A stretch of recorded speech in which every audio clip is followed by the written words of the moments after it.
A Bíblia em áudio. Livro de 2 Crônicas. 2 Crônicas capítulo 34.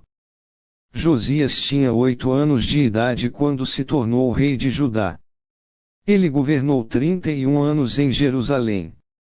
Josias fez o que agrada a Deus, o Senhor, seguiu o exemplo do seu antepassado, o rei Davi, e não se desviou nem para um lado nem para o outro.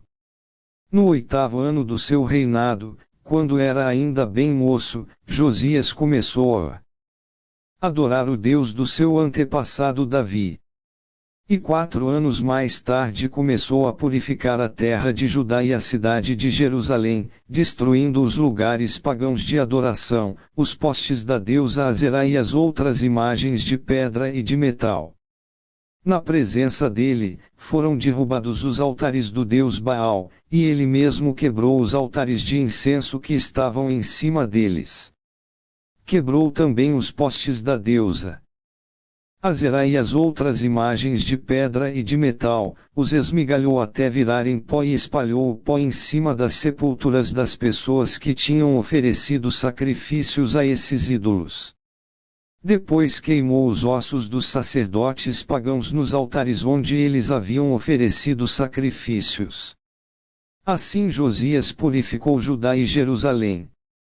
Ele fez a mesma coisa nas cidades das tribos de Manassés, de Efraim, de Simeão e até de Naftali e nas ruínas ao redor daquelas cidades. Ele andou por todo o país de Israel, derrubando os altares, os postes da deusa Azerá e os outros ídolos, esmigalhando-os até virarem pó e quebrando todos os altares de incenso.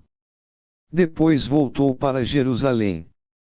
No ano 18 do seu reinado, depois de ter purificado o país e o templo, Josias enviou os seguintes homens para fazerem os concertos no templo: Safan, filho de Azalias, Maazéias, o governador de Jerusalém, e o conselheiro do rei, Joá, filho de Joacás. Eles foram falar com o grande sacerdote Ilquias e lhe entregaram o dinheiro que os levitas tinham recebido e trazido ao templo. Esse dinheiro tinha sido dado por gente das tribos de Manassés e de Efraim e do resto do reino de Israel, e também por gente das tribos de Judá e de Benjamim e pelos moradores de Jerusalém. O dinheiro foi entregue aos homens que estavam encarregados dos concertos, e estes o usaram para pagar os trabalhadores que estavam reconstruindo e consertando o templo. Deram o dinheiro aos carpinteiros e aos construtores para comprarem pedras trabalhadas e madeira para as vigas e para os outros consertos que deviam ser feitos nos edifícios que os reis de Judá haviam deixado cair aos pedaços.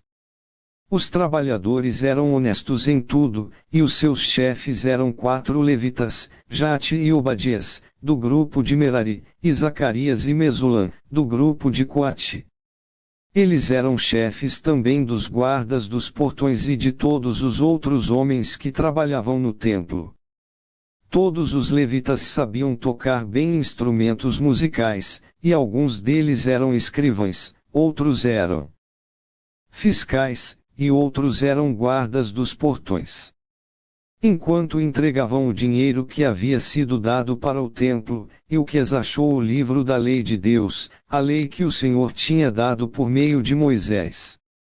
Ilquias disse a Safan, o escrivão: achei o livro da lei aqui no templo. E deu o livro a Safan. Este o levou ao rei e prestou o seu relatório, dizendo: nós, seus servidores, fizemos tudo o que o Senhor mandou. Pegamos o dinheiro que estava no templo e o entregamos aos trabalhadores e aos seus chefes.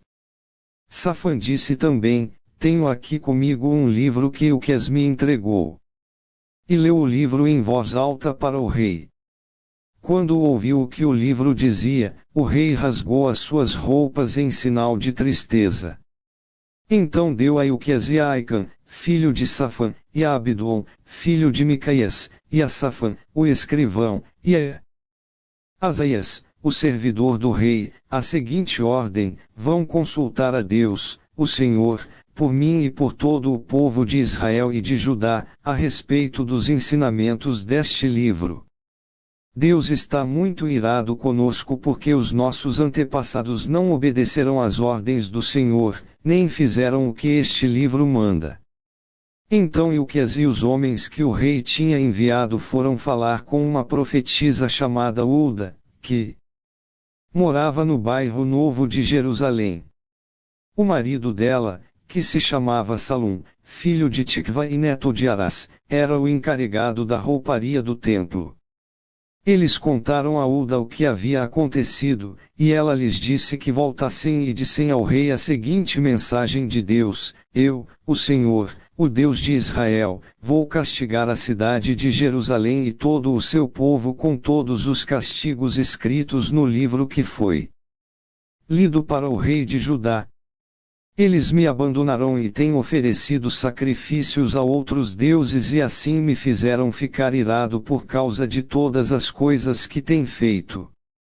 A minha ira se acendeu contra Jerusalém e não vai se apagar.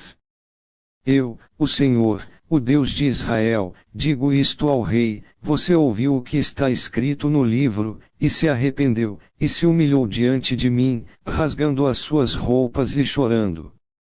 Quando ouviu como ameacei castigar a cidade de Jerusalém e o seu povo. Eu ouvi a sua oração e por isso só depois da sua morte é que vou castigar Jerusalém e o seu povo. Vou deixar que você morra em paz. Então os homens levaram ao rei essa resposta. O rei Josias mandou que todos os líderes de Judá e de Jerusalém se reunissem, e todos foram juntos até o templo, acompanhados pelos sacerdotes, pelos levitas e por todo o resto do povo de Jerusalém e de Judá, desde os mais importantes até os mais humildes. Então o rei leu diante deles todo o livro da aliança, que havia sido achado no templo. Ele ficou perto da coluna real, em pé, e fez com Deus, o Senhor, uma aliança pela qual eles lhe obedeceriam e guardariam as suas leis e mandamentos com todo o coração e com toda a alma. E também cumpririam tudo o que a aliança mandava fazer, como estava escrito no livro. Então Josias fez com que todo o povo de Jerusalém e da tribo de Benjamim prometesse ser fiel à aliança. Assim os moradores de Jerusalém foram fiéis à aliança feita com o Deus dos seus antepassados. Josias acabou com todos os ídolos nojentos que havia nas terras dos israelitas, e fez com que todos os israelitas adorassem o Senhor, seu Deus. Enquanto Josias viveu, o povo não deixou de obedecer ao Senhor, o Deus dos seus antepassados. Inscreva no canal Renovo hoje. Deixa seu like. Ativa o sininho para receber as notificações. E compartilha esta mensagem, para que outras pessoas possam ser edificadas.